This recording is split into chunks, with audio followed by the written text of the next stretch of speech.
8 brand new Russian-built helicopters were delivered to Harare at the handover ceremony presided over by President Emmerson Mnangagwa.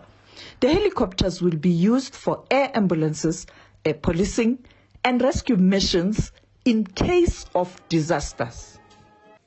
Zimbabwe and the region around us, in particular Mozambique and Malawi, are prone to cyclones. When these attack us because we don't have capacity, we try to beg from those countries who have capacity. Yes, of course, we have South Africa, our neighbor here. They have capacity. They come and help us.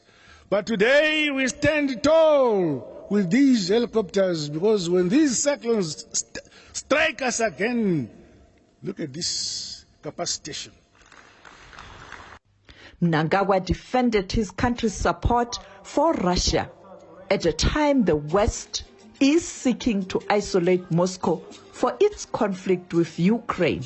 Recently, we're experiencing pressure from certain Western countries that we should not go to Petersburg in July for the Africa-Russian Federation Summit. Not long ago, a few months ago, African heads of state were in Washington. Russia never complained. You can continue speculating in your own minds. I must note that our countries are similar in certain respects. Zimbabwe, same as Russia, defends its sovereignty and struggles against the Western sanctions. I have to note that Zimbabwe is one of the countries that did not support anti-Russian actions at the international political arena. In turn, the Russian Federation is always ready to give a helpful shoulder to the friendly nation.